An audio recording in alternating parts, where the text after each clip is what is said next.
Suatu kali setelah memimpin seminar apologetika, aku tuh didatengin satu orang yang ternyata memang berbeda keyakinan sama saya. Terus tiba-tiba orang itu ngomong begini sama saya, "Pak, Bapak kok sombong banget sih? Emang cuma agama Kristen yang bisa bawa orang ke surga?" Kan bahwa agama tidak mungkin semua benar, tapi sangat mungkin semua salah.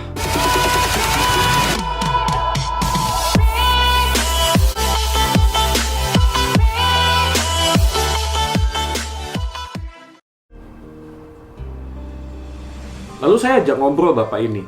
Nah, setelah berbincang-bincang, saya kemudian memberikan pertanyaan kepada dia.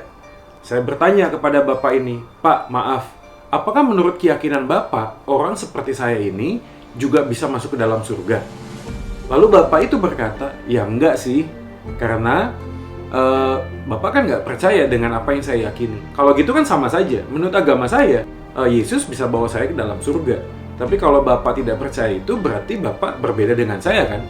Jangan lupa sebelum kita melanjutkan penjelasan berikutnya, please klik like, tombol pencet share, dan subscribe di bawah ini. Halo semuanya, ketemu lagi dengan saya Joy Manik di YouTube channel Beritakan Kebenaran. True Faith Always Seeking Understanding.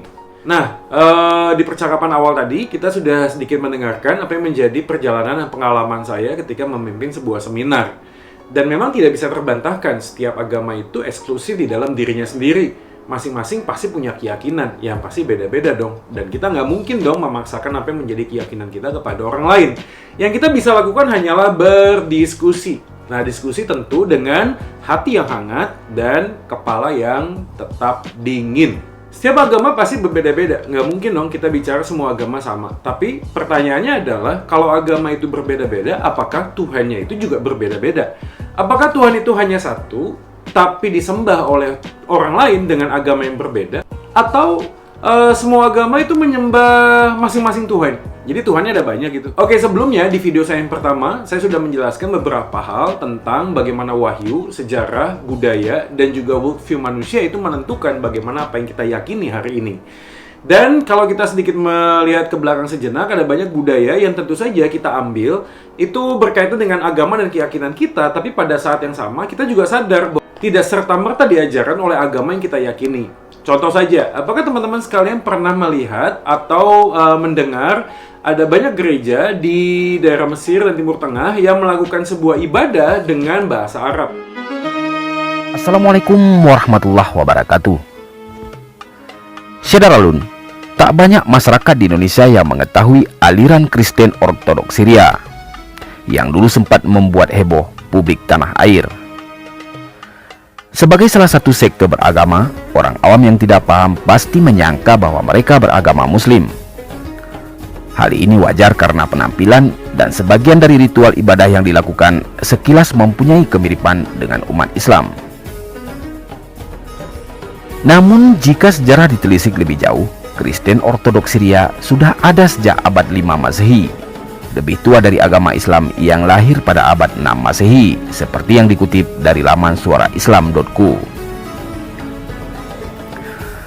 Meski terlihat serupa, perbedaan yang mendasar tentu ada pada akidah dan tata cara dalam menjalankan ritual keagamaan. Abi wal ibni war ruhil qudus ila wahid. Syukran katsiran ya Allah, ya Isa, ya ibnillah, ya kalimatillah, ya abanalladzi fis samawat, liyataqaddas ismuka, liyati malakutuka, litakun masyiatuka fil ardi kama fis sama. I'atana khabaznal yaumi waghfir lana dzunubana kama ghafarna nahnu lil mudhnibina ilaina wala tudakhilna fi tajribat lakinna najjina minasyirir li'anna laka mulka wal quwata wal majda ila abad. Amin. Kita di Indonesia selalu berpikir bahwa bahasa Arab itu identik sama orang Islam. Atau contohnya saja, saya pernah punya pengalaman ketika satu kali saya menghadiri sebuah ibadah kebaktian gereja, dan betapa terkejutnya saya karena seorang pendeta yang berkhotbah menggunakan peci. Nah, aku tidak tahu apa yang Anda pernah alami, tetapi seringkali hal-hal budaya itu juga membuat kita kemudian sadar bahwa tradisi, cara berpakaian, bahasa, dan lain sebagainya itu menjadi identik dengan agama tertentu. Kalau Anda adalah seorang Nasrani atau Kristen, Anda kan pasti melihat bahwa ada beberapa gereja yang mimbarnya gede banget. sampai orangnya nggak kelihatan di atas sana. Nah, pertanyaannya adalah apakah membuat mimbar yang begitu besar itu diajarkan dalam kekristenan? Atau mungkin ada banyak orang juga berpikir tentang bagaimana orang Kristen berdandan atau berpakaian. Atau ada banyak orang juga berpikir tentang bagaimana orang Kristen itu memuji Tuhan. Begitu ramai, pakai band, pakai drum. Wah, pokoknya nggak jelas deh kadang-kadang untuk melihat mana sih sebenarnya yang kita yakini sebagai sebuah keyakinan yang diajarkan di dalam Alkitab. Oke, kembali kepada pokok masalah kita hari ini. Kita akan coba membahas dan menggali kenapa sih orang itu banyak berpikir bahwa agama itu semuanya sama. Nah, problemnya adalah kita selalu berpikir tentang semua agama sama karena kita percaya sifat Allah yang semua agama akui itu sama. Apakah sifat Allah yang semua agama akui itu sama? Yaitu Allah itu Maha Kuasa, Allah itu Maha Pengasih, Allah itu Maha Adil, Allah itu Maha Baik, Allah itu Maha Pemaaf, Allah itu Maha Pemurah, dan lain sebagainya. Dan aku sangat yakin kalau teman-teman sekalian menanyakan kepada orang-orang di luar sana apakah sifat-sifat Allah yang seperti ini, dan semua pasti akan berkata, yes, betul sekali. Tetapi masalahnya muncul di sini, karena sifat Allah dan konsep Allah itu dua hal yang berbeda. Sifat Allah memang betul, semuanya berpikir tentang kasih, adil, pengampun, Maha Kuasa, dan lain sebagainya. Tetapi kalau kita bicara tentang konsep Allah, semuanya tentu berbeda-beda. Kali ini kita akan coba membahas dan membuat sebuah analisa yang paling sederhana.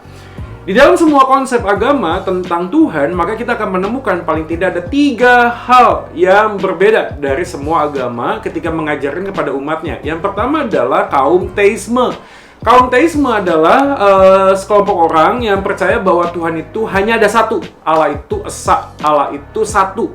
Nah, pada waktu kita bicara tentang teisme, orang yang percaya bahwa Tuhan itu adalah satu dan esa, maka kita bisa membuat sebuah kualifikasi. Di sana ada Yahudi, di sana ada Islam, di sana ada Kristen. Walaupun nanti ada banyak orang bertanya, apa memang Kristen itu menyembah satu Allah? Katanya ada Allah Bapa, Allah Anak, Allah Roh Kudus. Nanti kita akan bahas itu, guys. Bagian yang kedua adalah satu bagian yang di dalam konteks tertentu mainstream kiri, katakanlah demikian, yaitu ateisme. Ups, jangan Anda berpikir bahwa ateisme adalah mereka yang menolak atau menyangkal Allah. Bukan. Tetapi ada beberapa agama yang mengajarkan kepada kita sebuah konsep tentang kehidupan norma sosial di dalam dunia ini tanpa melibatkan hal-hal yang bersifat ilahi.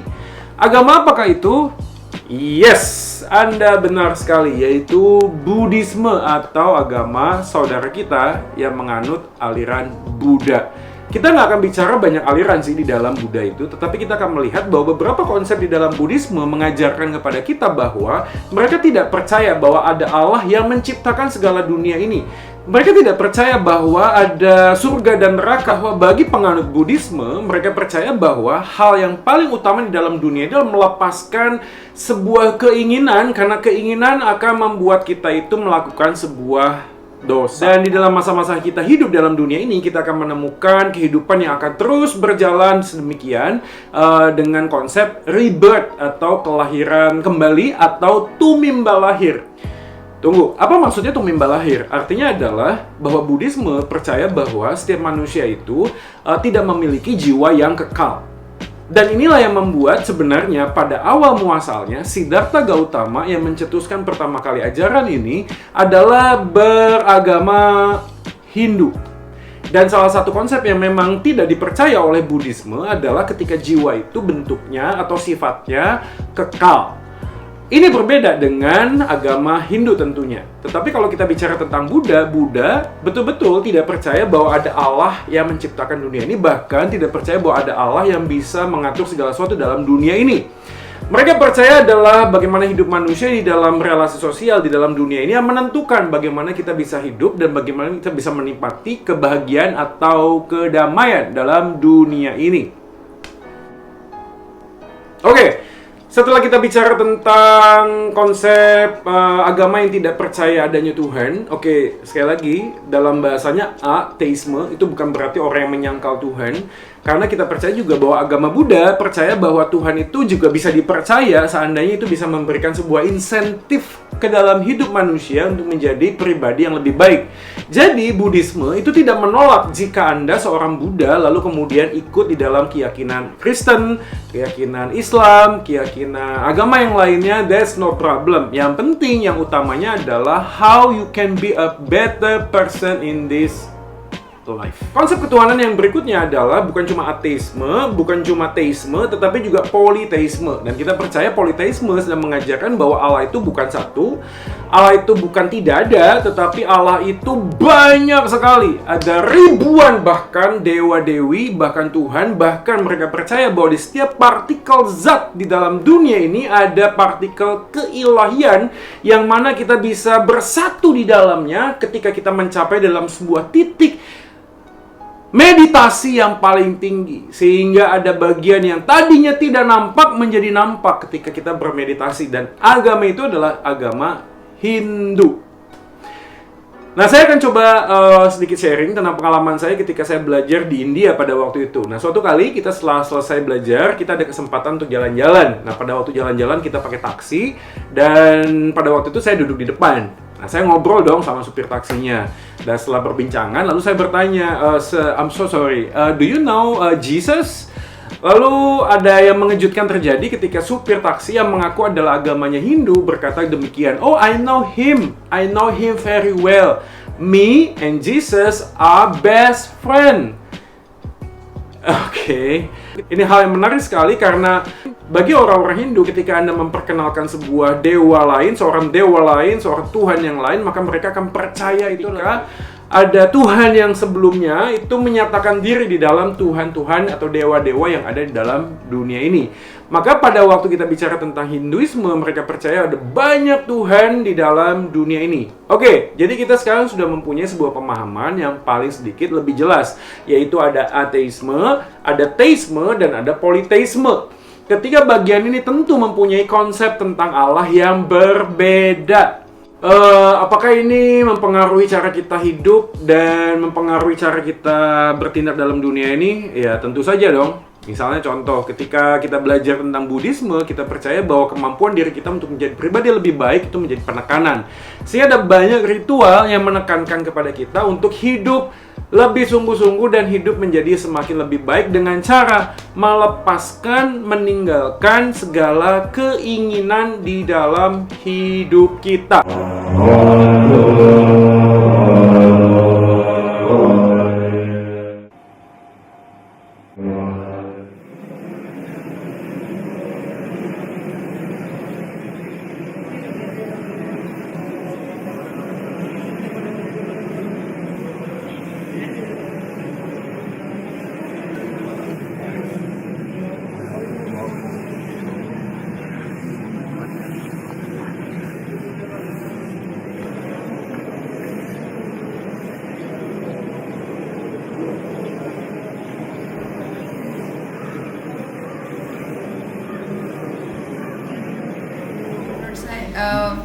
Dari ajaran yang saya dapat itu kalau ngondro itu buat melatih diri gitu loh. Jadi kalau misalnya kita kan jadi manusia itu dianggapnya itu susah gitu loh, Pak.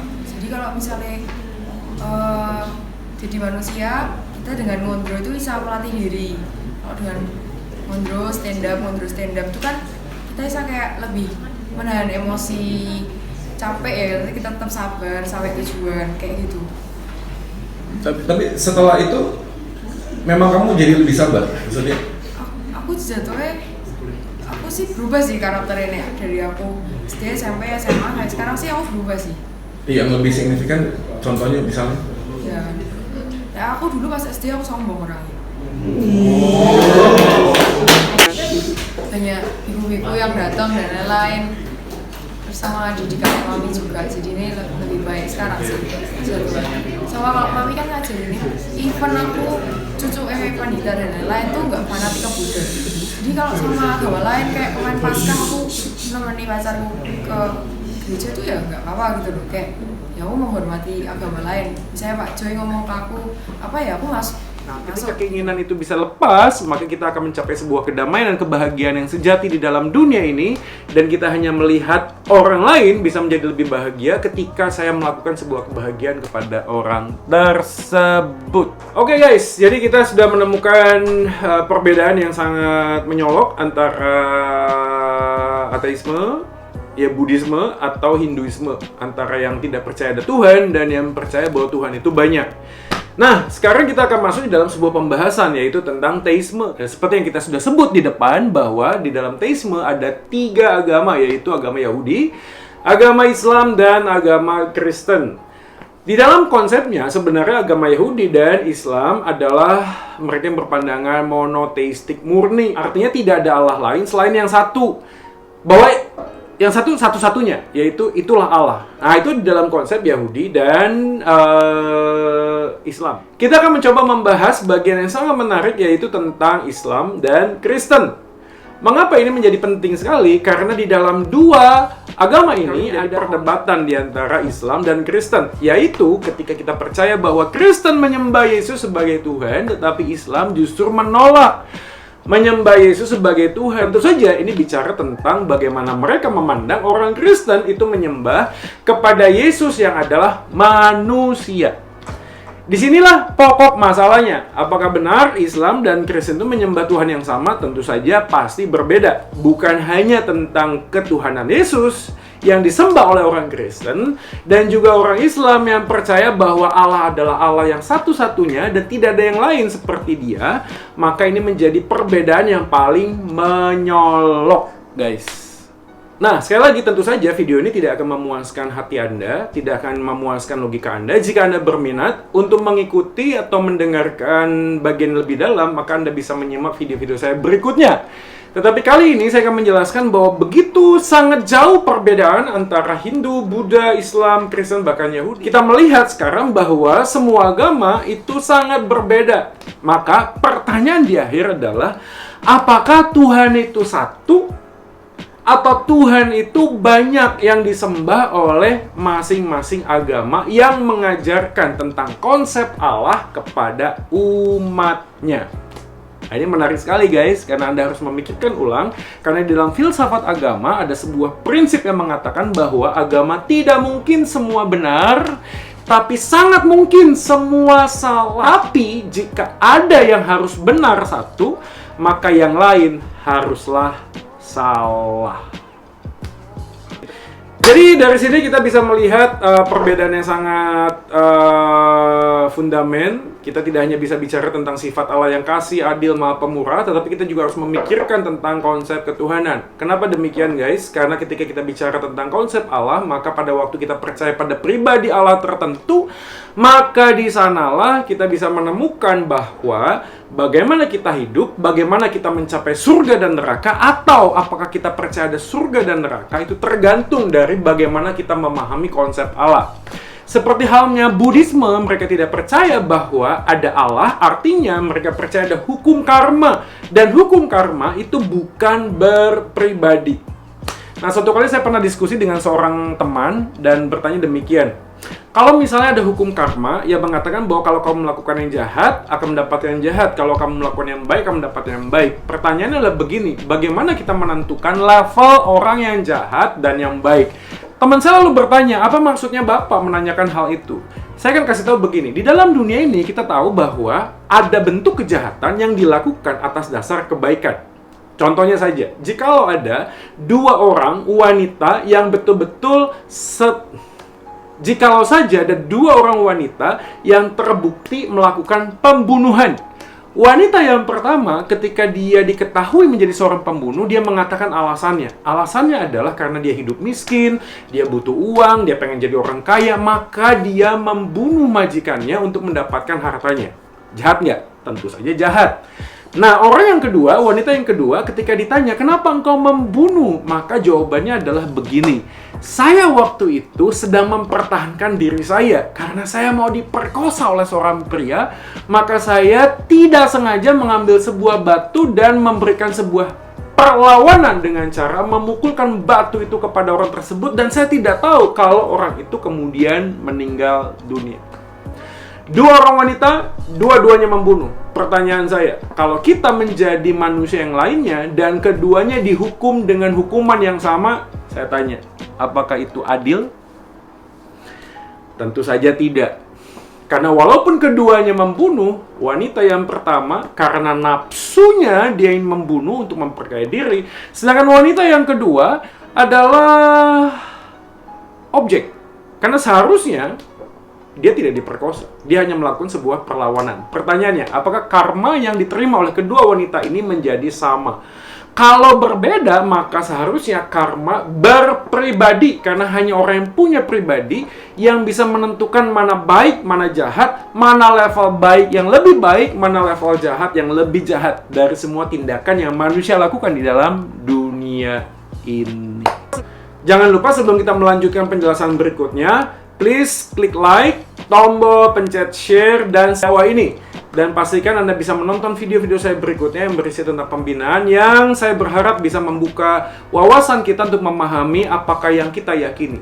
Guys, jangan sampai pada satu kali di penghujung hidup kita baru sadar ternyata apa yang saya yakini selama hidup ini begitu kuat aku memegangnya, ternyata itu bukan kebenaran.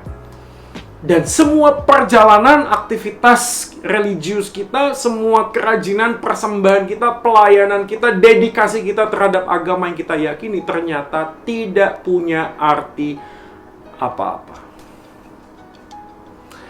Jadi kita perlu pikir ya, sebenarnya Tuhan itu satu, apa Tuhan itu banyak deh? I don't know. Oke, sekali lagi jangan lupa like, share, and subscribe channel ini supaya kita mendapatkan video-video berikutnya dan mendukung pelayanan melalui YouTube channel Beritakan Kebenaran. Soli Deo Gloria, Tuhan Yesus memberkati kita.